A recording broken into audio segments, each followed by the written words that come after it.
Hello friends and welcome to my जो post channel. और आज हम देखेंगे उन वर्ब्स को, उन नाउन को, उन एडजेक्टिव को जिनमें प्रोनाउंसिएशन के अनुसार या छोटे से अंतर के कारण बहुत ज़्यादा डिफरेंस आता है, लेकिन उनमें कंफ्यूज रहते हैं मैक्सिमम स्टूडेंट्स। और इसी की वजह से कई बार मिस्टेक हो जाती है, कई बार गलती हो जाती है और एक दो नंबर आपके गलत हो जाते हैं एग्जाम में। तो चलो स्टार्ट करते हैं। तो ये हमारा पहला है प्रैक्टिस और प्रैक्टिस। तो इसमें सिर्फ अंतर ये है कि आपका यहाँ पर सीई है, यहाँ पर एसी है।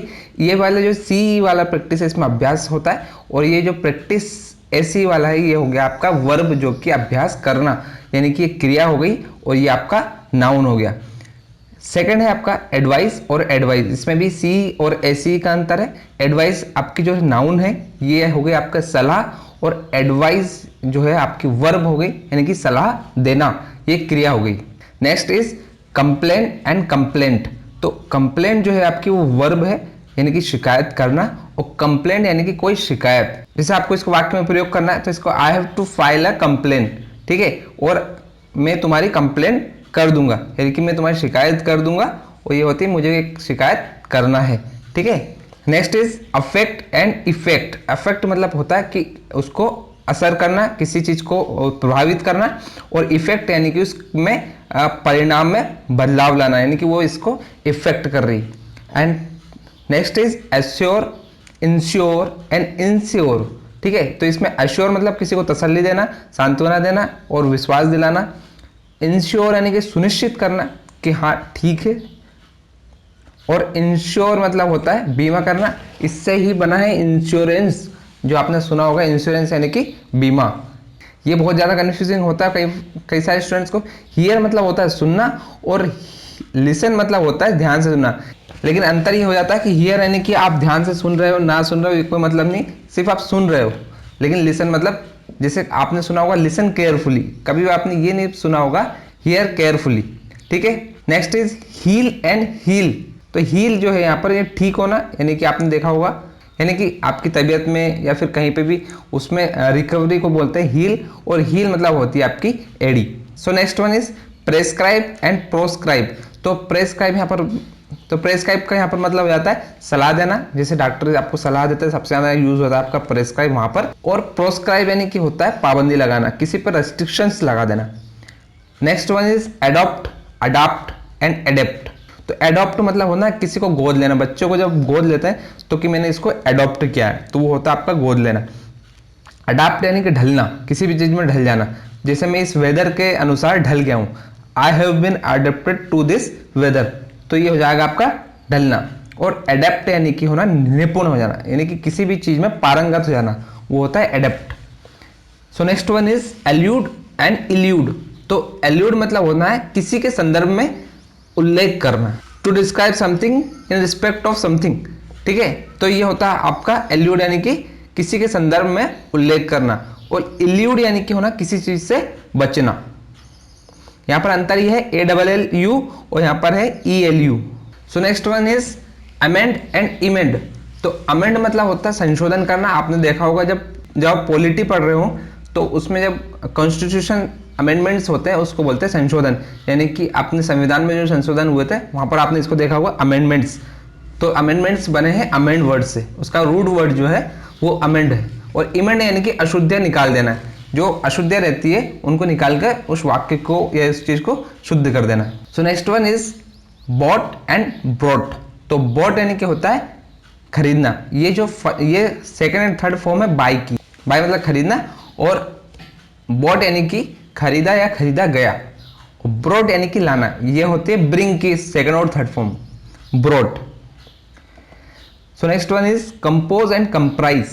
कंपोज यानी कि होता है बनाना, जैसे आप गाना कंपोज करते हो उसको सबसे ज्यादा आपने देखा होगा, या फिर ईमेल यूज कर रहे हैं तो वहां पर कंपोज लिखा होता है। कंप्राइज मतलब होता है से बना हुआ, ये किन किन चीजों से बना होता है, तो उसको कंप्राइज वहां पर यूज होता है, comprise. So next one is deface and efface. Deface मतलब होता है विकृत करना, किसी का मूल रूप को बिगाड़ देना। डिफेस, यहाँ पर जो फेस है इसके अगर डी लगा है तो आपने देखो डिफेस, और इफेस यानी कि मिटा देना, ठीक है। So next one is deprecate and depreciate, ठीक है। तो डेप्रिकेट मतलब होता है किसी को ना पसंद करना, आप किसी को पसंद नहीं करो तो डेप्रिकेट। एंड डेप्रिसिएट यानी कि मूल्य कम करना। डेप्रिसिएशन आपने सुना होगा, कई बार इकोनॉमिक्स में यूज होता है ये डेप्रिसिएशन। जैसे कई बार कंट्रीज करती है अपने जो करेंसी है उसका मूल्य कम कर देती है, तो वो डेप्रिसिएशन कहलाता है। इन्वेलप एंड इन्वेलप, इन्वेलप यानी होता है ढकना, यानी कि आवरण करना, ये वर्ब है, और इन्वेलप होता है लिफाफा। सो next one is excite and insight. Excite मतलब होता है किसी को एक्साइटमेंट होता है, ये होता है उत्तेजित करना। एक्साइट यानी कि उत्तेजित करना, एक्साइटमेंट यानी कि उत्तेजना, ये अंतर हो जाता है। और इंसाइट मतलब होता है भड़काना, किसी को कोई भड़काता है उसको बोलते हैं insight. So next one is float and flaunt. तो फ्लोट मतलब होता है उल्लंघन करना, और फ्लॉन्ट यानी कि दिखावा करना, यानी कि आप सिर्फ किसी को दिखावा करने के लिए अगर कोई काम कर रहे हैं, जैसे बोलते हैं आपके वो फ्लॉन्टरिंग कर रहा है, यानी कि सिर्फ वो दिखावा कर रहा है। And next one is horde and horde. इसमें स्पेलिंग का अंतर ये HOARD होर्ड है, ये वर्ब है, और HORDE ये है नाउन। तो होर्ड फर्स्ट वाले जो वर्ब है उसका मतलब होता है छिपा कर जमा करना, और ये जो नाउन है HORD इसका मतलब होता है लोगों का समूह, यानी group of people. So next one is loath and loathe. तो दोनों का जो प्रोनाउंसिएशन है वो सेम है, ये वर्ब है, ये एडजेक्टिव है, इसमें THE लगा है, इसमें E नहीं लगा है। तो ये लॉथ यानी कि होता है नापसंद करना, और लॉथ यानी कि होता है अनिच्छिक, जिसकी इच्छा ना हो। अगला देख लेते हैं, लॉस एंड लूज। तो लॉस यानी कि ये वर्ब है, यानी कि हार जाना या फिर किसी चीज को खो देना। लॉस यानी कि घाटा, LOSS ये नाउन है, घाटा हानि आपको कहीं पे हो जाता है लॉस। और लूज यानी कि ढीला। Next one is mitigate and militate. Mitigate यानी कि होता है बेहतर करना, और मिलिटेट यानी कि होता है प्रतिकूल होना, किसी चीज के प्रतिकूल होना। इसके लिए एक और वर्ड है रिबल। So next one is pour, POUR, pour and PORE, pore. इसका मतलब शायद आपको पता होगा, पोर यानी कि होता है छिद्र, जो छेद होते हैं उनको पोर बोलते हैं। एंड पोर यानी कि होता है उड़ेलना, यानी कि किसी चीज को भरना, किसी वेसल्स को भरना, उसको बोलते हैं pore. So next one is proceed and precede. तो प्रोसीड एक वर्ब है, यानी कि आगे बढ़ना। चलो ये प्रोसेस एक स्टेप कंप्लीट हुई थी, उसके आगे बढ़ने को बोलते हैं प्रोसीड। और प्रीसीड यानी कि से पहले आना, किसी चीज से पहले आना, किसी वर्ड के लिए यूज किया जाता है मैक्सिमम ये। Prey and pray. तो प्रे यानी कि होता है प्रार्थना करना, इससे बना है प्रेयर। एंड प्रे यानी कि होता है शिकार। तो प्रे दोनों रूप में यूज होता है, वर्ब में शिकार करना और नाउन में शिकार। यानी कि अगर वो कोई प्रे है तो उसको भी, वो शिकार को के लिए भी प्रे यूज होगा, और शिकार करना यानी कि जो क्रिया है उसके लिए भी प्रे यूज होगा। So next one is route and rout. तो ROUT यानी कि होता है आसानी से हराना, किसी को बहुत आसानी से हरा देते हैं तो उसको रूट बोलते हैं। एंड रूट यानी कि रास्ता, आपको ये पता होगा ROUT। एंड रूट यानी कि जड़, जो रूट वर्ड अपन जो रूट वर्ड यूज करते हैं अपन, वो होता है जड़ यानी कि मूल रूप। और रूट यानी कि जड़, यानी कि पेड़ों के जड़ों को भी रूट बोला जाता है। So next one is censure and sensor. तो सेंश्योर यानी कि होता है किसी की निंदा करना, ये वर्ब है। एंड सेंसर यानी कि पाबंदी लगाना। जैसे आपने सुना होगा कि फिल्मों के कुछ कंटेंट पे सेंसर लगा दिया जाता है, सेंसरशिप हो गई उस पर, तो यानी कि उस पर पाबंदी लगा दी, उस सीन को काटना पड़ता है, उसको बोलते हैं censor. And next one is see, look, stare, peep, glare, glance और ग्लिम्स।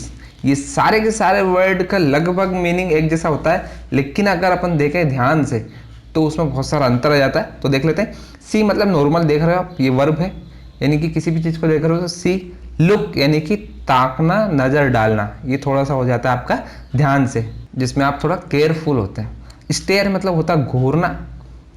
पीप यानी कि झांकना। ग्लेयर एंड ग्लोअर यानी कि गुस्से से देखना, जब आप किसी गुस्से भरी नजरों से देखते हैं उसको बोलते हैं ग्लेयर या ग्लोअर। ग्लांस यानी कि एक झलक देखना। एंड ग्लिम्स यानी कि एक झलक देखना। सो एक बार और बता देता हूँ। सी मतलब नॉर्मल देखना, लुक मतलब थोड़ा ध्यान से देखना, स्टेयर मतलब घूरना, पीप मतलब हो जाता है आपका झांकना, ग्लेयर यानी कि गुस्से से देखना, ग्लांस यानी कि एक झलक देखना, और ग्लिम्स मतलब भी होता है एक झलक देखना। सो next one is light and burn. तो लाइट मतलब एडजेक्टिव में हो जाता है ये हल्का, किसी कोई चीज होती है कि बहुत लाइट है तो वो यहाँ पर यूज होता है, हल्के के लिए यूज होता है। और अगर नाउन के तरह यूज हो रही है तो होता है रोशनी, जो प्रकाश बोलते हैं अपन। एंड वर्ब में प्रज्वलित करना, यानी कि प्रज्वलित कर देना, रोशनी से भर देना, ठीक है। और एक होता है बर्न, बर्न मतलब होता है वर्ब में जलाना, और नाउन हुआ जला हुआ भाग, यानी कि अगर कुछ भाग है वो नाउन के रूप में यूज होता है, वो भाग है, और जलाना एक क्रिया हो गई। सो next one is catch and hold. तो कैच यानी कि किसी गतिशील वस्तु को पकड़ना, और होल्ड यानी कि होता है किसी ठहरी हुई चीज को थामना। जैसे आप कैच लेते हो, कैच या तो ट्रेन को पकड़ते हो यानी कि वो गतिशील है, या फिर आपने क्रिकेट में देखा होगा बॉल को पकड़ते हैं, वो गतिशील है। होल्ड यानी कि किसी रखी हुई चीज को पकड़ना। अपने हाथ में अगर पेन रखा हुआ है भी तो वो हो गया होल्ड, क्योंकि वो ठहरी हुई है, इट इज नॉट मूविंग। अगर कोई मूविंग चीज है तो उसको बोलते हैं catch. So next one is wave and wave. तो वेव मतलब होता है लहर या लहराना। ये नाउन और वर्ब में, नाउन के लिए अगर यूज करेंगे तो लहर, और वर्ब में लहराना। और वेव मतलब छूट देना। तो आपने देखा होगा कई बार ये यूज होता है फी वेवर में, जो आपकी फीस माफ होती है वहां पर यूज होता है फी वेवर, तो यानी कि उसमें कोई आपको छूट दे रहा है। So next one is tow, toe and tiptoe. तो टो मतलब है कि वर्ब में होता है, ये हो जाता है खींच कर ले जाना। आपने देखा होगा गाड़ियों को टो करके ले जाते हैं। कार को जब पुलिस वाले, यातायात पुलिस आपकी नॉन पार्किंग यानी कि जहां पर पार्किंग मना है वहां पर अगर खड़ी रहती तो बोलते हैं गाड़ी टो करके ले गए, यानी कि खींच कर ले गए। एंड टो यानी कि पैरों की उंगलियां होती है, ये पैर की उंगलियां का यूज होता है टो। एंड टिप टो यानी कि सिर्फ पैर की उंगलियों पर चलना, अपनी एड़ियों को जमीन पर ना लगाना, उसको बोलते हैं tiptoe. So next one is site, sight and cite. जहां पर कंस्ट्रक्शन होता है उसको निर्माण स्थल बोलते हैं। साइट यानी कि नज़ारा या दृष्टि, जो साइट होती है कि क्या साइट है। आप जब भी कहीं बोलते हैं कि एक अच्छा नज़ारा होता है उसको बोलते हैं कि क्या साइट है, यानी कि वो नज़ारा है, देखने लायक नज़ारा है। एंड CIT, साइट यानी कि होता है उल्लेख करना, किसी चीज़ को डिस्क्राइब करना, इससे बनता है citation. So next one is diffuse and defuse. तो डिफ्यूज यानी कि होता है तनाव को कम करना, एंड डिफ्यूज यानी कि फैलाना। ये डिफ्यूज आपने देखा होगा जब बम विस्फोट होता है वहां पर ये वाला यूज होता है, यही वाला डिफ्यूज यूज होता है, इसी से बनता है diffusion. So next one is desert and dessert. यानी कि डेजर्ट अगर नाउन में यूज होता है डेजर्ट तो ये होता है रेगिस्तान, और अगर वर्ब में यूज होता है तो ये होता है त्याग देना। एंड डेजर्ट यानी कि SSERT, तो ये होता है मील्स के बाद स्वीट डिश, यानी कि आप जब खाना खा लेते हैं उसके बाद आप जो मीठा लाते हैं लास्ट में उसको बोलते हैं desert. So next one is sewer, severe and sewer. तो ये इसमें होता है सीवर यानी कि काट कर अलग कर देना, कोई चीज़ है कोई वस्तु है तो उसको बोलते हैं सीवर, यानी कि काट के अलग कर देना। सीवियर यानी कि तीव्र होता है, ये आपने देखा होगा कि उसको सीवियर डिसीज है, यानी कि बहुत बहुत तेज़ी से कोई बीमारी हो रही है वहाँ पर यूज़ होता है। एंड सीवर यानी कि गंदा नाला, जो भी पानी का गंदा नाला रहता है उसका सीवर। सो गाइस ये रहे कुछ इंपॉर्टेंट वर्ड्स जिसमें कंफ्यूजन रहता है मैक्सिमम कैंडिडेट्स को। सो इसको एक दो बार और देख लें, और जो आपको इंपॉर्टेंट लगा उसको आपको लिख सकते हैं, ताकि आपको कभी अगर एग्जाम में इसमें डिफरेंस में फाइंडिंग एरर्स में आ जाए या फिर फिल इन द ब्लैंक्स में आ जाए, ये वर्ड्स आ जाते हैं तो आप इसको बेहतर तरीके से कर सकते हैं। और ये वो वर्ड्स है जो बहुत इंपॉर्टेंट है एग्जाम के नज़रिए से। सो गाइस अगर आपको वीडियो पसंद आई तो वीडियो को लाइक करें, शेयर करें, और अगर अभी तक आपने चैनल को सब्सक्राइब नहीं किया तो चैनल को सब्सक्राइब करें। जय हिंद।